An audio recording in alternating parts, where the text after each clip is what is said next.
కృతజ్ఞత ఎందుకు చెల్లించాలి? కృతజ్ఞత ఎందుకు చెల్లించాలి? ఎన్నో కృతజ్ఞత గురించి ఎన్నో సందర్భాలు, ఎన్నో మాటలు అనేది మనము లేఖనాల్లోంచి ఎన్నోసార్లు చూసాం. కృతజ్ఞత అన్న మాటకు ఇంగ్లీష్‌లో కూడా థాంక్స్ గివింగ్ అంటారు.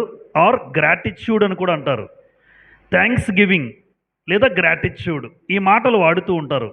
అసలు కృతజ్ఞత అన్న మాటకు అర్థం ఏంటంటే చేసిన మేలు జ్ఞాపకం చేసుకోవడం. కృతజ్ఞత అన్న మాటకు అర్థం కృతము అంటే దేవుడు చేసిన కార్యము. జ్ఞత అంటే జ్ఞాపకం చేసుకోవడం. కాబట్టి మన జీవితంలో దేవుడు చేసిన కార్యాలను జ్ఞాపకం చేసుకోవడమే కృతజ్ఞత చెల్లించుట. ఎందుకు కృతజ్ఞత చెల్లించాలి? క్రైస్తవుడిగా మన జీవితంలో ఎందుకు కృతజ్ఞత చెల్లించాలి అంటే పరిశుద్ధ గ్రంథములో తెస్సలోనికీయులకు రాసిన పత్రికలో 5వ అధ్యాయం మనము 16-18 వచనాలు చూడగలిగితే, మొదటి తెస్సలోనిక పత్రిక 5వ అధ్యాయం 16 నుండి 18 వచనాలలో కృతజ్ఞతాస్తుతులు చెల్లించుట దేవుని చిత్తము అని రాస్తుంటుంది. అక్కడ కృతజ్ఞతాస్తుతులు చెల్లించుట దేవుని చిత్తం, ప్రతి విషయమునందును అంటాడు. అంటే ప్రతి విషయంలో కూడా దేవునికి కృతజ్ఞతాస్తుతులు చెల్లించుట ఎవరి చిత్తము? అంటే కృతజ్ఞత ఎందుకు చెల్లించాలి అంటే మొట్టమొదటిగా ఇది దేవుని చిత్తం. దేవుని చిత్తం నీ జీవితంలో అలా జరగడానికి కారణం దేవుడు. నీ జీవితంలో ఆ పరిస్థితిని పొందుకోవడానికి కారణం దేవుడు. ఈరోజు ఆ 3 కుటుంబాలే కాదు కానీ ప్రతి కుటుంబంలో కూడా మన జీవితంలో దేవుడు చేసిన ప్రతి కార్యాన్ని బట్టి ఎల్లప్పుడూ ప్రతి దినము కూడా ప్రతి క్షణము కూడా కృతజ్ఞతాస్తుతులు చెల్లించబద్దులమై ఉన్నాం. అసలు కృతజ్ఞతాస్తుతులు చెల్లించడం దేవుని చిత్తమే. అయితే దేవుడు ఏం చేశారు దేవుడు మన జీవితంలో అంటే సుమారుగా 6 కార్యాలు రాశాను ఇక్కడ. కృతజ్ఞత ఎందుకు చెల్లించాలి అంటే నెంబర్ 1 కృతజ్ఞత ఎందుకు చెల్లించాలి? నెంబర్ 1 దేవుడు కాబట్టి ఆ దేవుడికి ఈ భూమి మీద మనం ఏం చెల్లించాలి? 118వ కీర్తనల గ్రంథం 118వ కీర్తన తెరవగలిగితే 118వ కీర్తనలో 28వ వచనాన్ని చూడండి. 118:28 నీవు నా దేవుడవు, నేను నీకు కృతజ్ఞతాస్తుతులు చెల్లించెదను, నీవు నా దేవుడవు, నిన్ను గణపరచెదను అని కీర్తనకారుడు అంటున్నాడు. అసలు కృతజ్ఞతాస్తుతులు ఎందుకు మీరు చెల్లిస్తున్నారు అని కీర్తనకారుడిని అడిగితే ఆయన దేవుడు. ఈ భూమి మీదకి రావడానికి కారణం ఆయనే. ఈరోజు నేను ఇలా ఉన్నాను అంటే కారణం ఆయనే. ఆయన దేవుడు కాబట్టి ఆయన సృష్టించిన సమస్త సృష్టిలో మనుష్యుడు కూడా ఒక భాగమై ఉన్నాడు. మానవుని కూడా సృష్టించిన దేవుడే గనుక ఆయన దేవుడు, నేను మనిషిని. ఆయన దేవుడు, నేను మనిషిని. అందుకు నేనేం చెల్లించాలంటున్నాడు? కృతజ్ఞత. కనుక నీవు నా దేవుడవు, నేను నీకు కృతజ్ఞతాస్తుతులు చెల్లించెదను. ఆయన దేవుడై ఉన్నాడు గనుక అలాంటి దేవాతి దేవుని కలిగి ఉన్న మనము ఆ దేవునికి ఏం చెల్లించబద్దులమై ఉన్నాం? కృతజ్ఞత. అందుకే ఎందుకు కృతజ్ఞత చెల్లించాలి అంటే ఆయన దేవుడు, నువ్వు మనిషివి, నువ్వు నరుడివి. ఆయన దేవుడు కాబట్టి ఆయన కనుదృష్టిలో ఆయన వల్లనే నువ్వు ఉన్నావు గనుక ఖచ్చితంగా అలాంటి దేవుడిని కలిగి ఉన్న మనము ఆ దేవునికి ఏం చెల్లించాలి? కృతజ్ఞత. అందుకు చెల్లించాలి. ఎందుకు? ఆయన దేవుడు గనుక. 2 పుట్టించినందులకై ఏం చెల్లించాలి? కృతజ్ఞత. 139వ కీర్తన 14వ వచనం.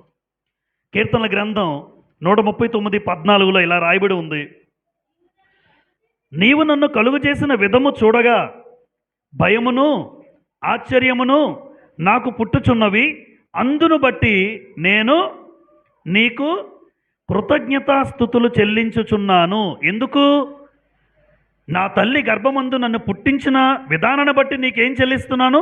కృతజ్ఞత. చాలాసార్లు చెప్పాను, నేను అనుకుంటే నేను పుట్టలేదు. ఎప్పుడు నేను బాగా గుర్తుపెట్టుకుంటాను మీ మాట. ఎందుకంటే నేను కాకపోతే మరొకడు వచ్చేవాడు మా అమ్మ కడుపులోంచి, నేను కాకపోతే మరొకడు రావాలి. కానీ నేనే రావాలనుకున్నాడు దేవుడు. మీరు కాకపోతే మరొకరు వస్తారు మీ అమ్మ గర్భంలోంచి, మీరు కాకపోతే మరొకరు రావాలి. ఈరోజు జీవన్ రాడు, మరొకరు రావాలి. కానీ జీవన్ వచ్చేటట్టుగా దేవుడి నిర్ణయం, బిడ్డలు వచ్చేటట్టుగా దేవుడి నిర్ణయం. నువ్వు పుట్టడానికి కారణం దేవుడు. అంటే నేను రావడానికి కారణం దేవుడు. చాలాసార్లు మనందరం సైన్స్ చదువుతూ ఉంటాం. తండ్రి యొక్క వీర్యంలోంచి కొన్ని కణాలు వస్తాయి. కొన్ని లక్షల్లో వేలలో కణాలు వస్తూ ఉంటే ఒక కణం నువ్వు అని చెప్పాను. ఆ కణమే తల్లి యొక్క అండం, ఆ గుడ్డుతో కలుస్తుంది. అయితే ఆ అండముతో కలిసేది ఈ కణమే, ఈ శుక్ర కణమే. కొన్ని వేల లక్షల కణాలు వస్తున్నప్పుడు ఈ కణమే వెళ్ళి ఆ తల్లిలో ఉన్నటువంటి అండముతో కలవకపోతే నువ్వు రావు. మరొక కణం వచ్చుంటే అది ఎప్పుడు ఎవరు ఆలోచించరు. అసలు ఆ అద్భుతమైన సృష్టికే దేవునికి మనం కృతజ్ఞత చెల్లించాలి. ఈరోజు నువ్వు వచ్చావంటే నువ్వు అనే కణం ఆ తల్లి అండంతో కలిసావు. నువ్వు కాకుండా కొన్ని వేల కణాలు చచ్చిపోతాయి. ఎప్పుడైతే ఈ కణం కలిసిందో మిగతా కణాలు ప్రాణంతో ఉండవు, చచ్చిపోతాయి. అవి మిగతా కణాలు చచ్చిపోతాయి. ఒకవేళ నువ్వు కూడా రాకపోతే వేరే కణం వచ్చుంటే వేరే వ్యక్తి వచ్చి ఉండేవాడు భూమి మీదకి. అందుకోసం నన్ను పుట్టించినందులకే ఏం చెల్లించాలి? అసలు నేను ఈ భూమి మీదకి రావడమే, అందుకోసం నేను కృతజ్ఞత చెల్లిస్తాను. నా పుట్టుకను బట్టి ఈ భూమి మీదకి నేను బ్రతికే జీవితాన్ని నాకు ఇచ్చినందుకు కృతజ్ఞత.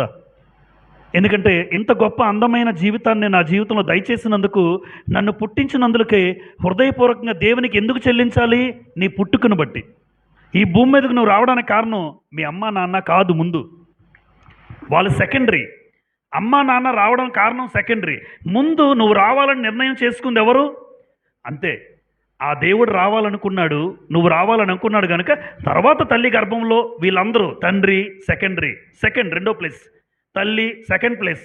కానీ మొట్టమొదటగా నిర్ణయించింది, నువ్వు రావాలని తలంచింది, ఇష్టపడింది దేవుడు. ఆ మాటను బట్టి, ఆలోచన బట్టి పుట్టించినందుకు దేవునికి కృతజ్ఞత చెల్లించాలి. అందుకు నెంబర్ 3, జీవితంలో జరిగిన ప్రతి క్రియ నీ జీవితంలో. ఈరోజు మీరు పాస్ అయ్యారని ఆనందపడుతున్నాం, మంచి మార్కులు సంపాదించుకున్నారు, మంచి స్థాయిలోకి వెళ్ళాలని ఆశపడుతున్నాం, కరెక్టే. అంటే వారి జీవితంలో అది జరిగిన విధానం ఎవరి కృప? దేవుని కృప. చూడండి, దేవుని కృపను బట్టి వారు పాస్ అయ్యారు. ఎందుకు ఇలా అంటున్నానంటే, ఎగ్జామ్స్ టైంలో బెడ్ మీద పడుకోబెట్టచ్చు దేవుడు. ఏమంటారు? ఏదో భయంకరమైన లేవలేని స్థితిలో చాలామంది లేరా? ఆ స్థితి బిడ్డలకు ఇవ్వలేదు దేవుడు. ఆరోగ్యం ఇచ్చాడు, ఆయన కృప. క్షేమాన్ని దయచేశాడు, ఆయన కృప. అంటే దేవుని కృపను బట్టి మాత్రమే నువ్వు పరీక్ష రాయగలిగావు, వెళ్ళి క్షేమంగా రాగలిగావు. ఆయన కృప లేకపోతే ఈరోజు మంచం మీద ఉండాలి నేను. 118వ కీర్తన 1వ వచనంలో ఈ మాట దేవుని కృపను అని రాసుంటుంది. చూడండి, 118 1వ వచనం. యెహోవా దయాళుడు, ఆయన కృప నిరంతరము నిలుచును, ఆయనకు కృతజ్ఞతాస్తుతులు చెల్లించుడి. ఎందుకు చెల్లించాలి? ఆయన కృప నీ మీద నిరంతరము ఉంది. ఎగ్జామ్స్ రాసేటప్పుడు కూడా ఉంది మీతోనే. ఎగ్జామ్స్ రాసినప్పుడు దేవుని కృప నీ మీద లేకపోతే ఈరోజు నీకు ఆరోగ్యంగా నువ్వు రాసేవాడివే కాదు. మనం అనుకుంటాం, నేను క్షేమంగా ఇంటి నుంచి బయటికి వెళ్ళాను, క్షేమంగా ఇంటికి వచ్చేస్తున్నాను, అరే బాబు నేను భలే డ్రైవింగ్ చేశానురా. నువ్వు కాదు డ్రైవింగ్ చేసింది, ఆయన కనికరిస్తున్నాడు. నువ్వు బాగా డ్రైవింగ్ చేసిన ఎదుటోడు వచ్చి గుద్దే వచ్చి నిన్ను. నువ్వు ఎంత బాగా ఉన్నా దేవుని కృప లేకపోతే ఈరోజు ఈ స్థాయి, ఈ స్థితి మనకు లేదు, మీకు లేదు. అందుకే ఆయన కృప నిరంతరము మన బిడ్డల మీద ఉంటుంది కనుక అందును బట్టి దేవునికి ఏం చెల్లించాలి? కృతజ్ఞత. ఎందుకు చెల్లించాలంటే నా మీద, నా కుటుంబం మీద, నా బిడ్డల మీద, వారు చదువుకున్న స్థాయిల్లో కూడా ఈరోజు ఈ స్థాయిలో బిడ్డలు నిలవబెట్టాడంటే నిజంగా ఆయన కృప నిరంతరము నా బిడ్డల మీద ఉంది. అందును బట్టి నేను నీకు కృతజ్ఞతాస్తుతులు చెల్లిస్తాను. నెంబర్ 4, విజయం. 2వ దినవృత్తాంతాల గ్రంథం 20వ దినవృత్తాంతముల గ్రంథం 20వ అధ్యాయం. 2వ దినవృత్తాంతముల గ్రంథం 20వ అధ్యాయం. 2వ దినవృత్తాంతాల గ్రంథం 20వ అధ్యాయం 26 చూడండి. 26. 4వ దినమున వారు బెరాకా లోయలో కూడిరి. అక్కడ వారు యెహోవాకు కృతజ్ఞతాస్తుతులు చెల్లించినందున నేటి వరకు ఆ చోటికి బెరాకా లోయ అని పేరు. తర్వాత ఇలాగున యెహోవా వారి శత్రువుల మీద వారికి జయము అనుగ్రహించి వారిని సంతోషపరచెను. చిన్న మార్పు చెప్తాను నేను. యెహోషాపాతు కాలంలో జరిగిన సంఘటన ఇది. ఇప్పుడు యెహోషాపాతు గారి మీదకి వచ్చిన శత్రువుల విషయంలో యెహోషాపాతుకి దేవుడు ఏమిచ్చాడు? విజయం ఇచ్చాడు, లేదా జయము కలుగు చేశాడు. నా శత్రువుల మీద నాకు జయం ఇచ్చావు కనుక ఈరోజు యెహోషాపాతు ఆ రాజ్యాన్ని సంతోషంగా ఉన్నారట, సంతోషపెట్టాడు. అమ్మ, ఈరోజు మీ బిడ్డలు పాస్ అయ్యారని మీరు సంతోషపడుతున్నారా? సంతోషం మీకే కాదు, మనందరికీ సంతోషమే. బిడ్డలు మంచి స్థాయిలో మంచి మార్క్స్ పొందుకున్నారు, మంచి స్థితిలో దేవుడిచ్చాడు. అంటే ఆ రోజు శత్రువుల మీద జయం పొందుకున్నందుకు కృతజ్ఞతాస్థుతులు చెల్లించడం న్యాయమైతే, ఈరోజు నా బిడ్డల జీవితంలో కూడా వాళ్ళు జయం పొందారు, వాళ్ళు గెలిచారు, వాళ్ళు విజయం పొందుకున్నారు. పరీక్షల్లో విజయం పొందినందుకు కూడా మనం ఏం చెల్లించాలి? దేవుడికి కృతజ్ఞత. ఆ రోజు శత్రువుల మీద విజయం కలుగు చేసినందుకు వారు స్థుతులు చెల్లించడం న్యాయమైతే, మరొకసారి మా బిడ్డల జీవితాల్లో నిజంగా భయంకరమైన పరీక్షలు, చాలామంది జీవనైతే ఏడుపు, మ్యాథ్స్ రాదు, నిల్లు. మొట్టమొదటి ట్యూషన్కి వచ్చినప్పుడు మీకు తెలియదు, మొట్టమొదటిగా చూసినప్పుడుగా తను ఉంది, నేను చూశాను. అంటే అంత ఏడుపు, వాస్తవానికి రావు. 100కి 78 మార్కులు మ్యాథ్స్ రావు వాస్తవానికి. కానీ దేవుని కృపను బట్టి చేయగలిగాడు, సాధించాడు. అంటే నిజంగా ఒక రకమైన నేనేమంటే పోరాటమే అనాలి. మ్యాథమెటిక్స్ అంటే చాలా భయస్తుడు, మిగతా చదివినా భయం ఎక్కువైతే ఉంది. సహోదరి కూడా ఎన్నోసార్లు చెప్పారు, బ్రదర్ మ్యాథ్స్ తక్కువ వస్తున్నాయండి చాలా సందర్భాలలో. అంటే ఒక రకంగా విజయం కలిగింది వారి జీవితంలో, ఆ పరీక్షల మీద విజయం పొందారు గారు కనుక ఈరోజు సంతోషంగా ఉన్నాం మనం. అదే పోయి ఉంటే ఎవరైనా ఆనందపడతారా? శత్రువుల మీద విజయం ఇచ్చినందుకు యెహోషాపాతు సంతోషించాడు, ఆనందపడ్డాడు, కృతజ్ఞతాస్తుతులు చెల్లించాడు. ఈరోజు నేనేమంటానంటే, కృతజ్ఞతాస్తుతులు ఎందుకు చెల్లించాలి అంటే, మీ బిడ్డల జీవితాల్లో కూడా దేవుడు ఆ పరీక్షల మీద మీకు విజయాన్ని ఇచ్చాడు. ఆ పోటీ పరీక్షల్లో మీరు విజయాన్ని పొందుకున్నారు కాబట్టి నా దేవునికి నేనేం చెల్లించాలి? కృతజ్ఞతాస్తుతులు చెల్లించాలి. నెంబర్ 5, మేలును బట్టి. మన జీవితంలో చేసిన దేవుడు చేసిన మేలును బట్టి. లూకా సువార్త 17వ అధ్యాయం. లూకా 17వ అధ్యాయం. 10 మంది కుష్ఠరోగులు యేసుప్రభు యెరికో మార్గాన వెళ్తున్నప్పుడు వాళ్ళు ఏడ్చారు, ప్రార్థించారు, అయ్యా మమ్మల్ని స్వస్థపరచని కోరుకున్నారు. యేసుప్రభు 10 మందిని స్వస్థపరిచాడు. అయితే తిరిగి వచ్చినవాడు ఒక్కడే. ఆ సమయంలో లూకా సువార్త 17:16 చూడండి. 17:16. గొప్ప శబ్దముతో దేవుని మహిమపరచుచు తిరిగి వచ్చి ఆయనకు కృతజ్ఞతాస్థుతులు చెల్లించుచు ఆయన పాదముల యొద్ద సాగిలపడెను. వాడు సమరయుడు. అంటే 10 మంది కుష్ఠరోగులు, కానీ 10 మంది స్వస్థపరచబడ్డారు. అంటే 10 మంది జీవితంలో ఏం కలిగిందమ్మా దేవుడి వల్ల? మేలు. నిజంగా కుష్ఠరోగం మించిన భయంకరమైన, లేవీకాండం చెప్తున్నాను, మీరు వింటున్నారు. కుష్ఠరోగం గురించి చెప్పాను. కుష్ఠరోగి అసలు ఊర్లోకే రాడు, ఇంట్లోకి అసలు ఉండదు, ఇంట్లో అవకాశం లేదు, ఊర్లో ఎక్కడో ఊరు బయట ఉండాలి, ఊర్లోకి రాకూడదు, వెలివేసినట్టు ఉండేది. అలాంటి కుష్ఠరోగాన్ని దేవుడు నయం చేశాడు, వారి జీవితంలో దేవుడు మేలు చేశాడు. అలాంటి మేలును బట్టి ఒకే ఒకడొచ్చి దేవునికి ఏం చెల్లిస్తున్నాడు? ప్రభువుకి కృతజ్ఞత. మిగతా 9 మంది దేవుడు చేసిన మేలు మర్చిపోయారు. అందుకే ఈరోజు మన కుటుంబాల్లో పరీక్షల ఫలితమే కాదు, ఎన్నో పరిస్థితుల్లో కూడా మన జీవితంలో దేవుడు ఎన్నో మేలులు చేశాడు. అందుకే ఆయన చేసిన, దావీదు అంటాడు 103వ కీర్తనలో, ఆయన చేసిన ఉపకారమును దేనిని మర్చిపోవద్దు. దేవుడు చేసిన ఉపకారాలు ఎన్నో ఉన్నాయి నీ జీవితంలో, ఆయన చేసిన మేలులు ఎన్నో ఉన్నాయి. కుష్ఠరోగి ఒకే ఒకడు కృతజ్ఞత చెల్లించాడు, మిగతా 9 మందికి లేదు. ఈరోజు చాలామంది కూడా కృతజ్ఞత చెల్లించే వారిగా ఉండరు. కానీ ఒకటి గుర్తుపెట్టుకోండి, మన జీవితంలో దేవుడు చేసిన ప్రతి మేలును బట్టి, కృతజ్ఞత అనగానే ఇలా కూడికలు పెట్టి భోజనం పెట్టడమే కాదు, భోజనం పెట్టడం కాదు, ఇంట్లో కూడా అనుక్షణము దేవుడు చేసిన మేలు మనం ఏం చేస్తూ ఉండాలి? అయ్యా నీ కృతజ్ఞతలు. ప్రార్థనలో కూర్చోవడం కృతజ్ఞత. బిడ్డలు కూడా చెప్పాలి. తల్లిదండ్రులు చెల్లించడమే కాదు, నీ జీవితంలో దేవుడు చేసిన స్థితి, నీ జీవితంలో దేవుడు చేసిన కార్యాన్ని బట్టి బిడ్డల సహితము కృతజ్ఞత చెల్లించేవారుగా ఉండాలి. ఎందుకంటే ఆ మేలు పొందుకుంది మీరే గనుక ఆ మేలును బట్టి దేవుడికి ఏం చెల్లించాలి? కృతజ్ఞత. చివరిగా జ్ఞానం ఇచ్చిన విధానాన్ని బట్టి. సామెతల గ్రంథం 2వ అధ్యాయం. సామెతల గ్రంథం. ఈరోజు ఆ జ్ఞానమే మీకు ఇవ్వకపోతే మీరు పరీక్షలు రాయలేరు. ఈరోజు ఎంతోమంది చూడండి అమ్మా, పిచ్చోళ్ళు ఉన్నారా? వాళ్ళకి జ్ఞానం లేదు, ఏది తెలియదు వాడికి. అలాగే చాలామంది జ్ఞానం ఉండదు, చదివినా మర్చిపోయే పరిస్థితులు కొంతమందికి ఉంటాయి. కానీ మీరు చక్కగా అన్ని పరీక్షలు రాయగలిగారంటే దేవుడు మీకు ఇచ్చిన జ్ఞానాన్ని బట్టి, దేవుడు మీకు ఇచ్చిన జ్ఞాపక శక్తిని బట్టి. సామెతలు 2:6 చదువుదాం ఒకసారి. సామెతలు 2:6లో యెహోవాయే జ్ఞానమిచ్చువాడు, తెలివియు వివేచనయు ఆయన నోట నుండి వచ్చును. అంటే ఈరోజు జ్ఞానం ఇచ్చింది ఎవరు? ఆ ప్రశ్నకు సరైన సమాధానం గుర్తించగలిగే ఆ జ్ఞానం, దానికి అదే రాయాలి, అదే రాస్తేనే మార్కులు పొందుకుంటాము. ఈరోజు ఈ మార్కులు పొందుకొని అందరిలో మాకు ఒక మంచిగా నిలబెట్టాడు దేవుడు. అంటే ఆయనే కనుక జ్ఞానం ఇవ్వకపోతే నువ్వు రాయలేవు. ఆయనే కనుక సరిగ్గా గుర్తింపు లేకపోతే కొంతమందికి మెమరీ పవర్ ఉండదు, మెమరీ లాస్ ఉంటుంది. అంటే అలాంటి పరిస్థితి లేకుండా దేవుడు జ్ఞానాన్ని ఇచ్చాడు, జ్ఞాపక శక్తిని ఇచ్చాడు. ఈరోజు అందుకే అంటున్నాడు, ఎవరికైనా యెహోవాయే జ్ఞానం ఇచ్చేవాడు. ఆయన ఇచ్చిన జ్ఞానాన్ని బట్టి దేవుడికి ఏం చెల్లించాలి? నేను కృతజ్ఞత. అయ్యా ఇలా చక్కగా రాయగలిగాను, మంచి మార్కులు ఈరోజు పొందుకున్నానంటే కేవలము నీకు కృతజ్ఞత చెల్లిస్తున్నాను. ఎందుకంటే నాకు జ్ఞానం లేదు, నువ్వు ఇస్తే రాయగలిగాను. నాకు అంత స్థాయి లేదు, నాకంత సామర్థ్యం లేదు, నువ్వు ఇచ్చావు గనుక ఆ జ్ఞానంతో నేను చక్కగా రాయగలిగాను. అందును బట్టి నీకు నేను కృతజ్ఞతాస్థుతులు చెల్లిస్తున్నాను. కాబట్టి కృతజ్ఞత ఎందుకు చెల్లించాలి అంటే అది దేవుని చిత్తమన్నాము. రెండు, ఆయన దేవుడు కనుక ఏం చెల్లించాలి? కృతజ్ఞత. పుట్టించినందులకై కృతజ్ఞత. నీ జీవితంలో చేసిన ప్రతి కార్యము ఆయన కృపను బట్టి కృతజ్ఞత. దేవుడు నీ జీవితంలో జరిగిన ప్రతి విషయంలో కూడా విజయాన్ని ఇచ్చాడు, కృతజ్ఞత. ఆయన నీ జీవితంలో చేసిన మేలు, కృతజ్ఞత.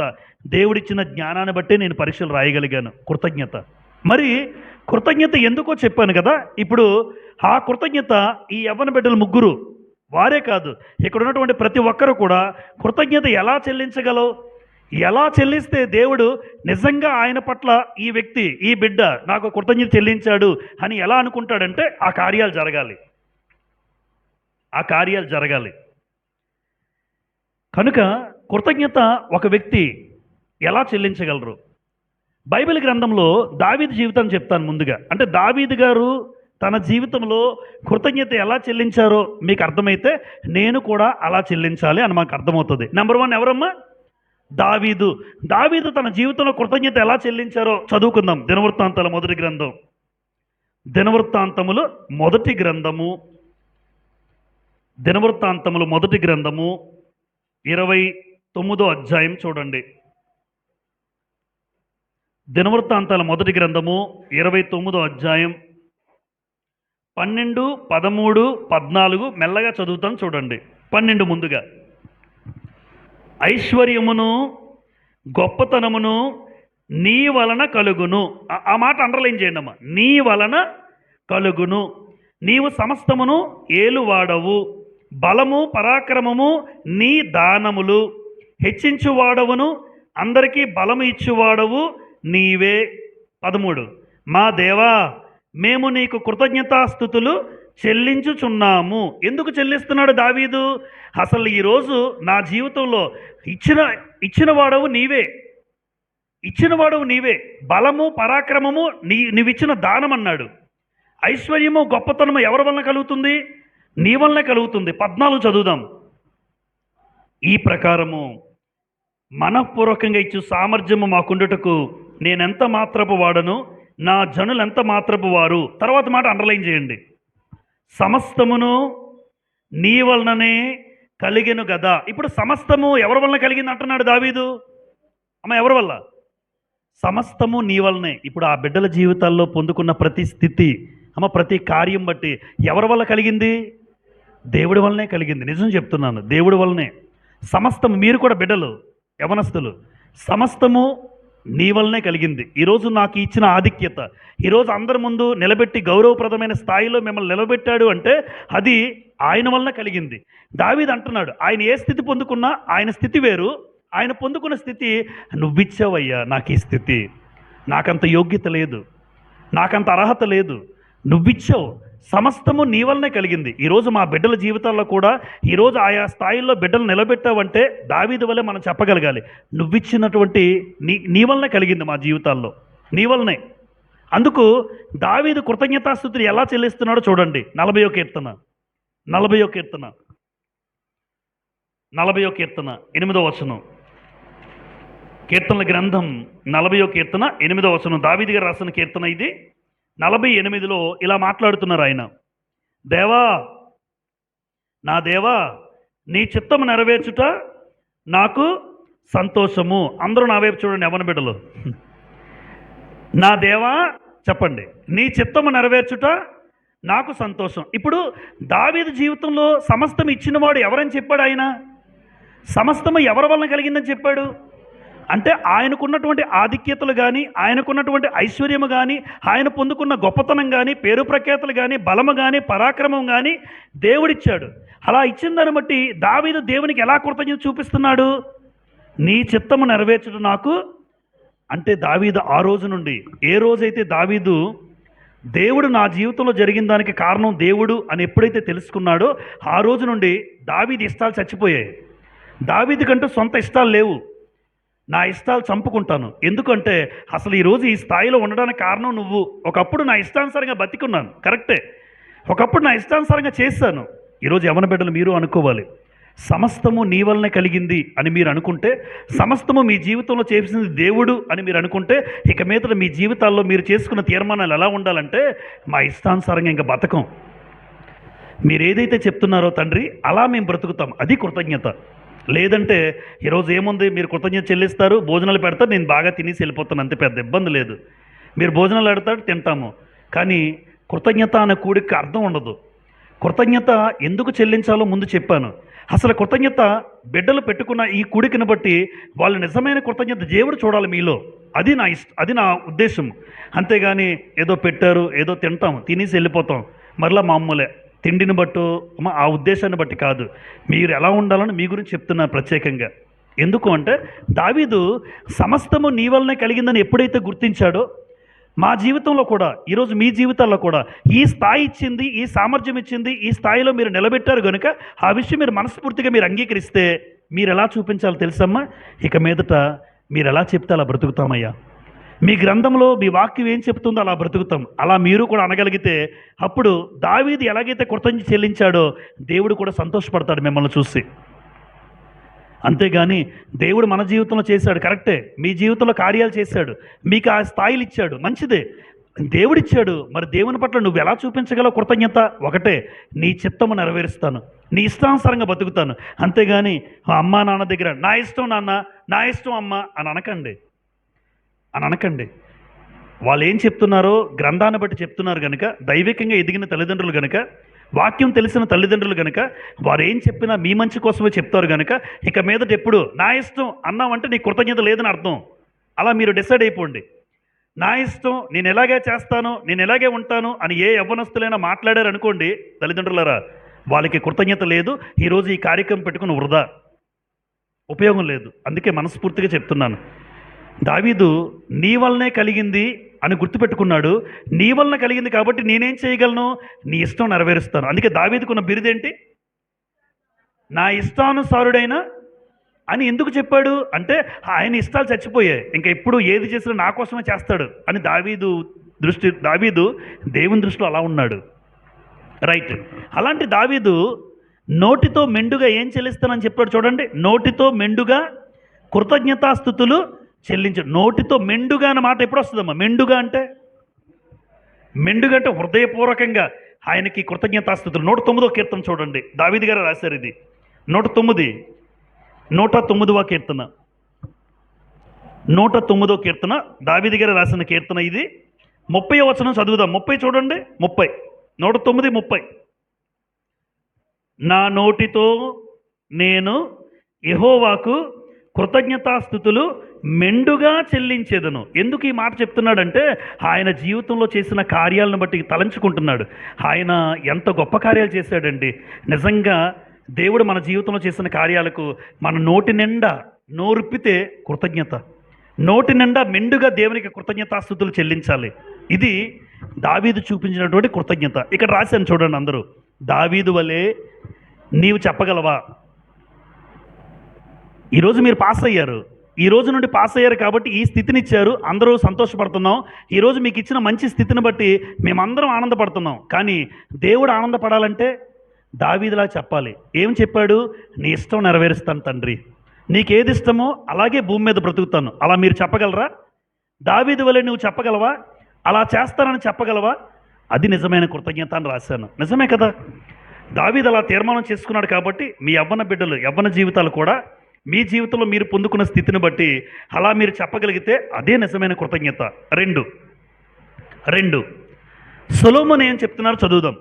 సొలొమోను ప్రసంగి గ్రంథం 12వ అధ్యాయంలో, ప్రసంగి గ్రంథం 12 అధ్యాయంలో ఒక్కసారి తెరిచి చదవండి.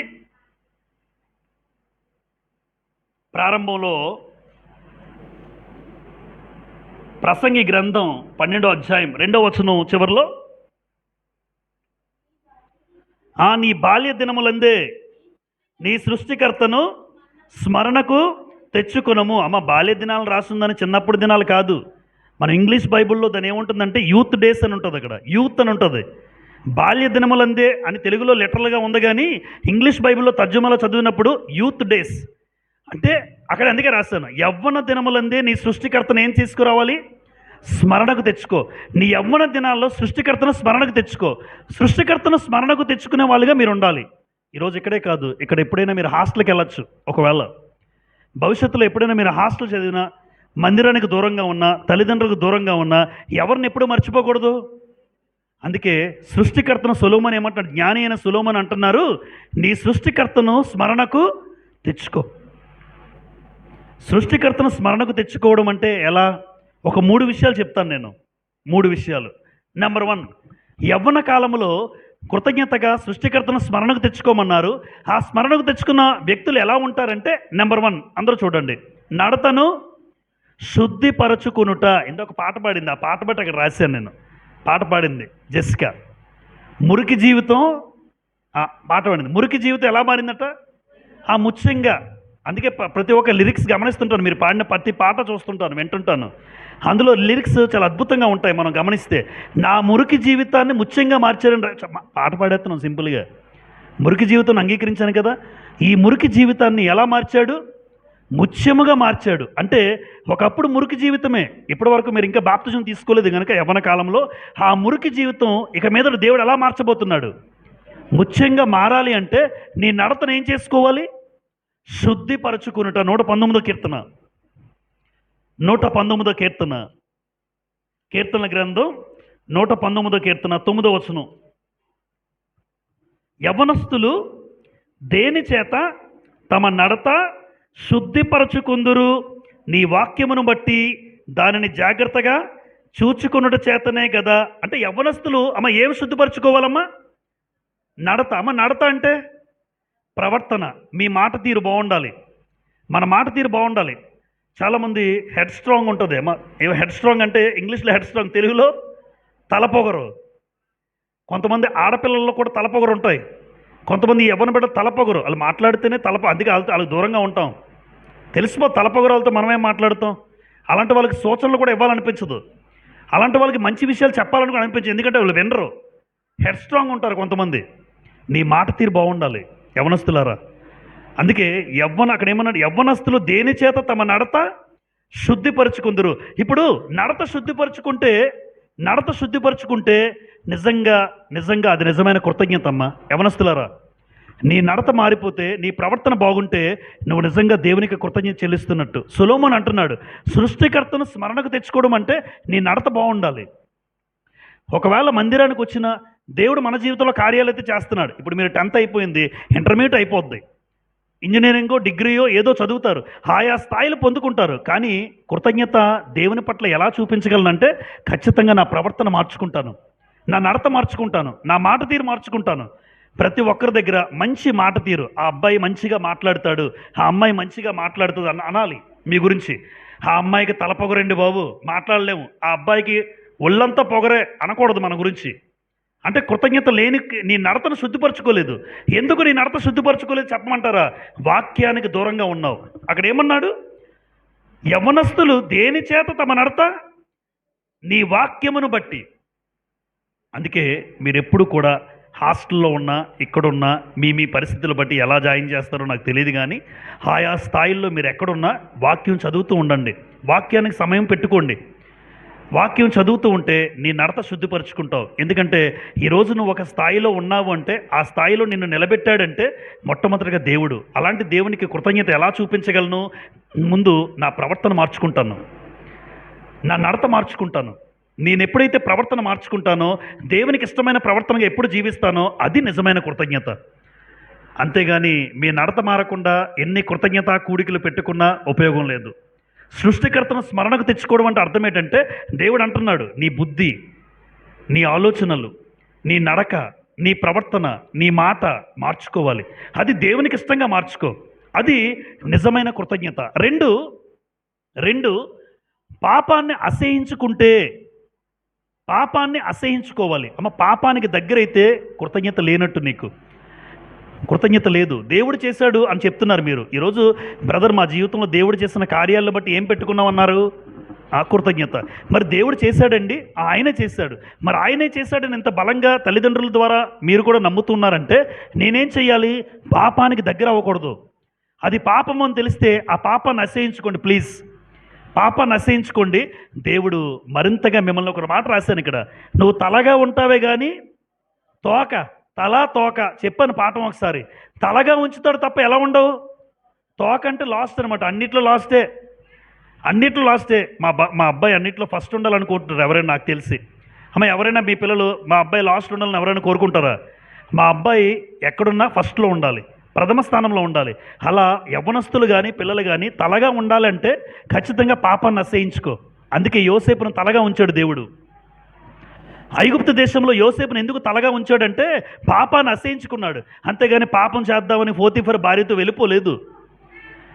ఈరోజు మీరు ఎక్కడున్నా, తల్లిదండ్రుల సమక్షంలో ఉన్నా, ఒకవేళ తల్లిదండ్రులు లేని సమయాల్లో, ఒకవేళ హాస్టల్లో ఉన్నా, స్నేహితుల దగ్గర ఉన్నా, ఎప్పుడూ గుర్తుపెట్టుకోండి, పాపాన్ని అసహించుకోండి. తలగా ఉంచుతాడు దేవుడు నిన్ను, తలగా ఉంచుతాడు. చదువులో కూడా అంత గొప్ప ఆధిక్యత ఇస్తాడు, గ్యారంటీ. ఒకవేళ నువ్వు పాపాన్ని జుర్రుకుంటే, పాపంలో పొత్తు పెట్టుకుంటే తల కాదు తోకైపోతావు. తోకే ఎప్పుడు వెనకే.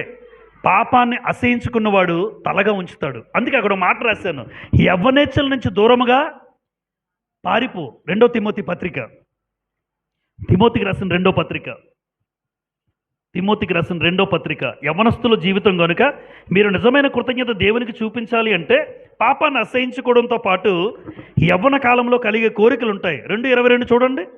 2 తిమోతి 2:22, నీవు యవ్వనేచ్ఛల నుండి పారిపోమ్ము. అదేంటండి పారిపోమ్ము అంటున్నాడు? మేము అక్కడికి వెళ్తాం, యవ్వన కోరికలే మేము తీర్చుకుంటాం.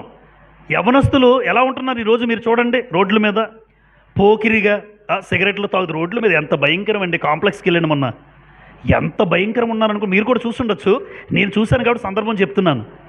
భయంకరం. ఆడికి మీసాలు కూడా లేవు, ఆడు రింగులు తిప్పుతూ, చాలాసార్లు చెప్పాను, అమ్మాయిలతో మాట్లాడుకుంటూ, జోకులు వేసుకుంటూ యవ్వన కోరికలు తీర్చుకోవడానికి సిద్ధపడుతున్నారు. లోకంలో ఉన్నవాడు ఎలా అయినా ఉంటాడులేండి. కానీ మీరు యవ్వనేచ్ఛల నుంచి దూరంగా, దేవుడు ఏమన్నాడు పౌలు గారి ద్వారా తిమోతికి? యవ్వనేచ్ఛల నుంచి మీరేమవ్వాలి?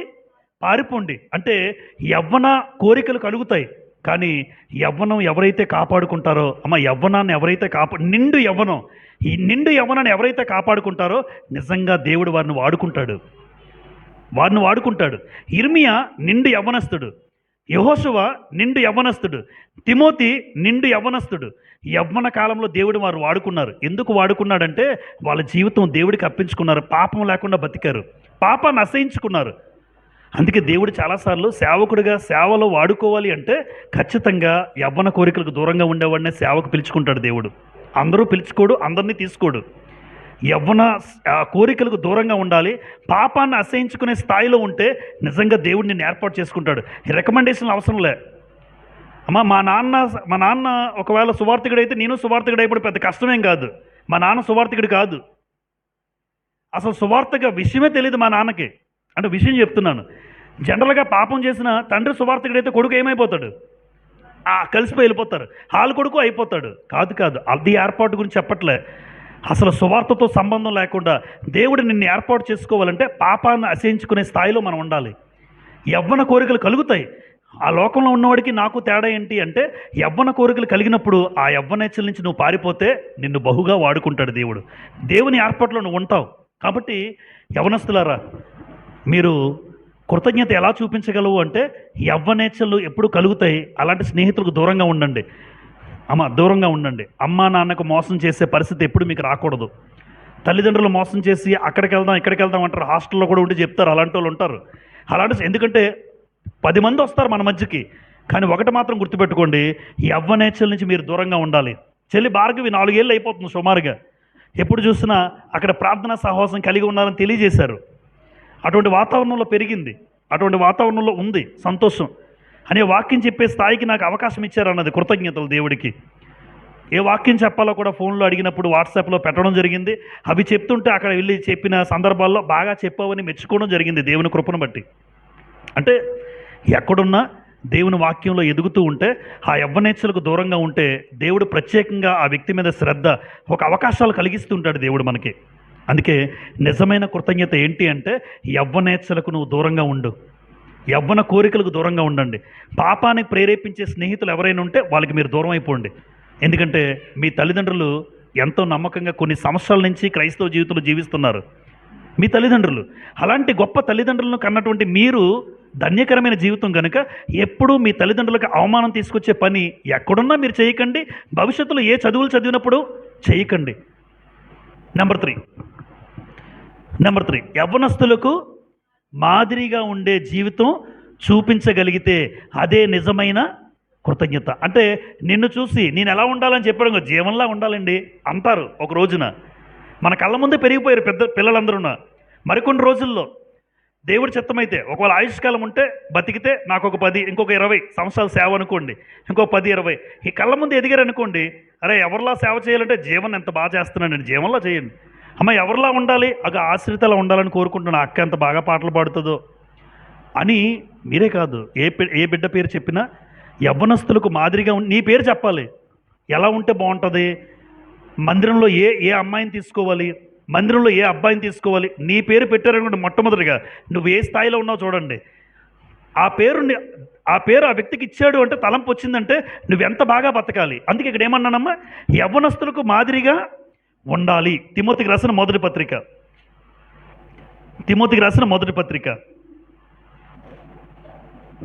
4వ అధ్యాయం 11, 12 చదువుదామా, లేదా 12 చదువుదాం నేరుగా. 12, యవ్వనమును బట్టి ఎవడునూ నిన్ను తృణీకరింపనీయకుము గాని మాటలోను, ప్రవర్తనలోను, ప్రేమలోను, విశ్వాసంలోను, పవిత్రతలోను విశ్వాసులకు మాదిరిగా ఉండుము. అమ్మ యవ్వనాన్ని బట్టి ఎవడు నిన్నేం చేయకూడదు, తృణీకరించకూడదంటే అర్థం ఏంటో తెలుసమ్మా? తృణీకరించకూడదంటే దేవుని నమ్ముకున్నటువంటి బిడ్డలు మిమ్మల్ని ఈజీగా మాట్లాడకూడదు లోకంలో. వాడా, ఆమె, ఆ అమ్మాయ అన్నాడంటే ఏదో ఉందన్నమాట, మనలో రాంగ్ ఉంది, మనలో తప్పు ఉంది. అంటే దేవుని నామానికి మీ వల్ల ఏం రాకూడదు, ఎప్పుడు అవమానం రాకూడదు. ఎందుకు అంటే కృతజ్ఞత చెల్లిస్తున్నటువంటి మీరు దేవుని నామానికి అవమానం రాకూడదు. నిన్ను బట్టి ఒక మాదిరిగా చెప్పాలి. ఉంటే అలా ఉండాలరా, ఆ అక్కలా ఉండాలరా, ఆ చెల్లిలా ఉండాలరా, ఆ అన్నలా ఉండాలరా, అలా ఉండాలి అని చెప్పాలి తప్ప అలా ఉండకూడదు అని. మీ యవ్వన జీవితంలో, నిండు యవ్వన జీవితం, మీరు అనేకులకు మాదిరిగా ఉండే జీవితం చూపించాలి. ఇది కృతజ్ఞతమ్మ అంటే. సృష్టికర్తను స్మరణకు తెచ్చుకోవడం అంటే నీ నడతను శుద్ధిపరచుకో. 2, పాపాన్ని అసహించుకుని యవ్వన కోరికలకు దూరంగా పారిపోండి. అలాంటి వాళ్ళు ఉంటారు, అలాంటి వారికి మీరు దూరంగా వచ్చేసండి. 3, నీ జీవితం ఎదుటివాడు మాదిరిగా చెప్పుకోవాలి. అది నిజంగా మీరు చూపించగలిగితే ఇది దేవుని దృష్టిలో నిజమైన కృతజ్ఞత. దేవుడు ఆ స్థితిలో నిన్ను తలగానే ఉంచుతాడు తప్ప ఎలా ఉంచడు, ఉంచడు. ఒకవేళ మీకు తోకగా ఉండడం మీ ఇష్టమైతే అది మీ ఇష్టం, కానీ అలా చేయగలిగితే మాత్రం దేవుడు తలగానే ఉంచుతాడు. చివరిగా అపోస్తలుడైన పౌలు, ఆయన ఏమని అన్నాడో చదువుదాం ఒక మాట. తిమోతి పత్రికలో ఉన్నాం గనక 1 తిమోతి 1వ అధ్యాయం 13వ వచనం. 1 తిమోతి 1:13, తన పరిచర్యకు నియమించి నమ్మకమైన వానిగా ఎంచినందుకు నన్ను బలపరిచిన మన ప్రభువైన క్రీస్తు యేసుకు కృతజ్ఞుడనై యున్నాను. పౌలు ఏమై ఉన్నాడు, దేవునికి, ప్రభువుకి కృతజ్ఞుడు. అయ్యా కృతజ్ఞత చెల్లిస్తున్నాను, ఎందుకంటే పరిచర్య చేసే యోగ్యత నాకు లేదు. అమ్మ పౌలు ఎలాంటి వాడు, హింసకుడు, అక్కడే ఉంటుంది 12లో ఉంటుంది. హింసకుడు, దోషకుడు, హానికరుడు. అమ్మ అలాంటి వాడిని ఎవరైనా సేవకు ఎన్నుకుంటాడా?